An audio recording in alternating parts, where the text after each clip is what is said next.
marcher. Et il a commencé à marcher par la foi. Il a marché sur les eaux, il est sorti de la barque. N'est-ce pas? Puis il a commencé à expérimenter le même miracle que Jésus. A commencé à marcher sur l'eau, marcher sur l'eau. Mais arrivé à certain moment, le vent a commencé à souffler. Donc le diable n'a pas dit non, comme c'est Jésus qui lui a dit de marcher. La mer va se calmer, il va marcher tranquillement pour aller faire tout à Jésus. Non! Le diable dit non, ça ne va pas se passer comme ça. C'est la même chose aussi.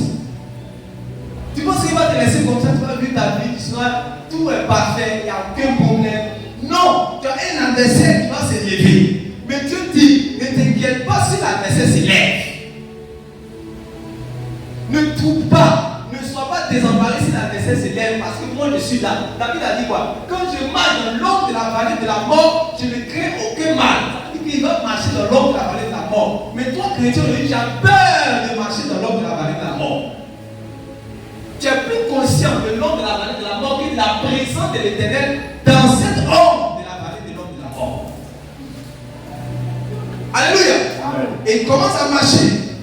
Maintenant, on dit quoi? Le vent a commencé à souffler. Et il a commencé à avoir peur. Quand il a commencé à avoir peur, il a fait quoi? Il s'est enfoncé. Quand il s'est enfoncé, l'histoire s'est terminée. Pierre est mort. Pourquoi tu penses que tu vas mourir? Tu vas dire, je ne mourrai pas. Je ne mourrai pas. Je vivrai. Et je raconterai les œuvres de l'Éternel. Alléluia. Amen. Les choses qui sont en toi sous forme de sémences ne vont pas mourir en tant que sémences. Non. Dieu qui a le pouvoir de la germination va faire germer cela au nom de Jésus. Amen. Quand tu dis Amen, Dieu fait germer cela. Cela ne mourra pas. Yes. Cela va devenir comme une cause. Ça veut dire que le royaume de Dieu est semblable à un petit grain de sénévé qu'on met dans la terre. C'est petit, mais quand ça commence à grandir, ça devient un arbre géant. Et tous les oiseaux commencent à venir pour aller s'abriter là-bas pour chercher la maison. Alléluia. Amen. Ce qui est en toi sous forme de sémence ne va pas mourir. Il ne faut pas avoir peur. Il faut être plus conscient, de plus en plus conscient de la présence de l'Éternel qui est avec toi. Amen. Alléluia. Amen. 2 Thessaloniciens chapitre 1 verset 4 à 7. Oui. Aussi, nous glorifions-nous de vous dans les églises de Dieu. Oui. À cause de votre persévérance et de votre foi au milieu de toutes vos persécutions et des tribulations que vous avez à supporter. Oui. C'est une preuve du juste jugement de Dieu pour que vous soyez jugés dignes du royaume de Dieu pour lequel vous souffrez. Voilà. Répète cette partie, écoutez bien. C'est une preuve du juste jugement de Dieu pour que vous soyez jugés dignes du royaume de Dieu pour lequel vous souffrez. Car il est de la justice de Dieu. Car il est de la justice de Dieu de rendre l'affliction à ceux qui vous affligent. De rendre l'affliction à ceux qui vous affligent. Et de vous donner. Et de vous donner. À vous qui êtes affligés. À vous qui êtes affligés. À vous qui êtes quoi? En paix. À vous qui êtes en paix. Non. Ceux à qui la vous par les enfants de Dieu. Yes. Les enfants de Dieu. Ils marchaient dans la sanctification. Ils avaient le Saint-Esprit. Mais c'était quoi? Affligés. Répète cette partie. Et de vous donner à vous qui êtes affligés. Et de vous donner à vous qui êtes réellement dans les rangs du Rouveur. Ce n'est pas parce que tu n'es pas dans le Rouveur que tu n'es pas enfant de Dieu. C'est quoi ces cantiques qu'on vous chante? Est-ce que être enfant de Dieu dépend de dormir dans du blesse ou dormir dans une chambre salon? Ça ne dépend pas de ça. Ça ne dépend pas de ça. Sinon, si tu ne sais pas ça, le diable va toujours t'attaquer. Toujours va t'attaquer. Et tu vas perdre le combat. Parce que tu n'es pas conscient de qui tu es. Quel que soit ton identité, regardez, envoie un billet ici, un billet de 10 000, on le fait, qui a un billet, 1000 francs, mais n'importe quel billet, donnez-moi un billet, vous allez voir.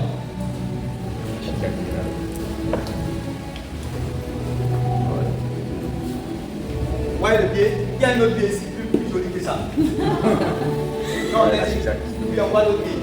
Voilà. Voyez le billet. Voyez le billet ici.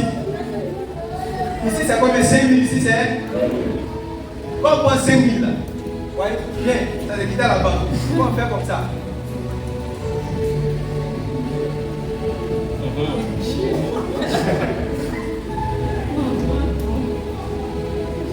Et quand on prend 5 000 ça, quand on prend 2 000, entre les deux là, qui a la valeur?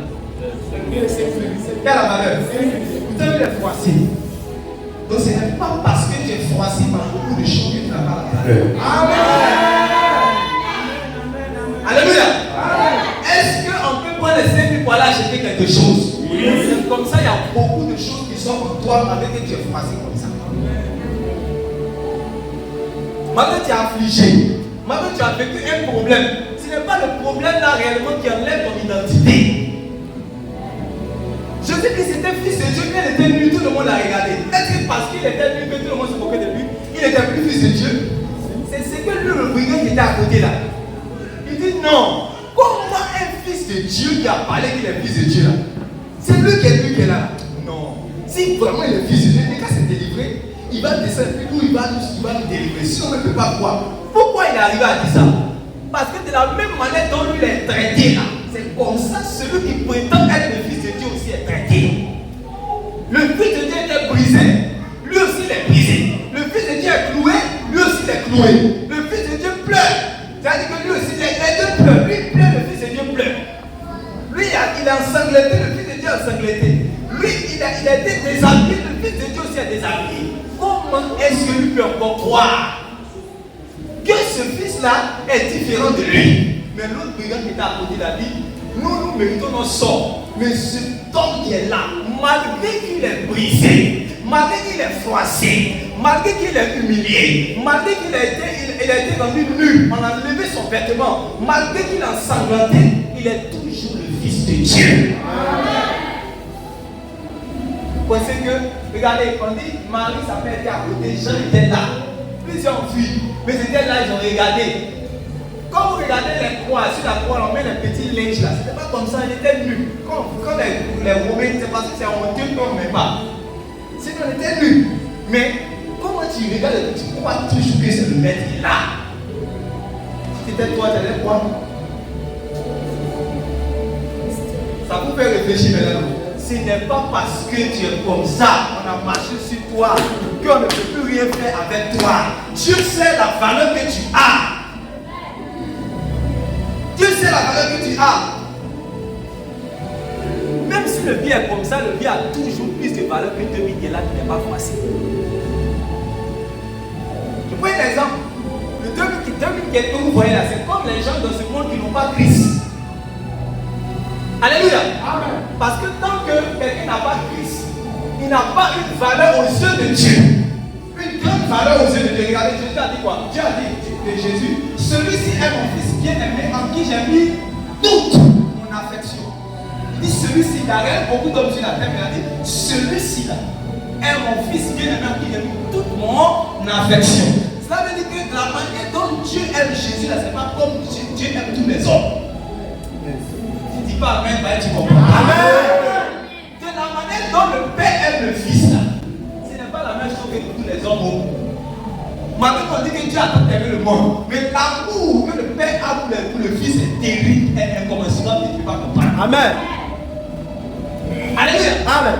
Alléluia. Amen. Maintenant quand toi tu crois au Fils de Dieu, c'est comme si en réalité l'amour que Dieu a pour son Fils là, Jésus là, c'est le même amour qu'il a aussi pour toi. C'est le même amour. Et c'est au nom de cet amour-là qu'il a sacrifié son fils.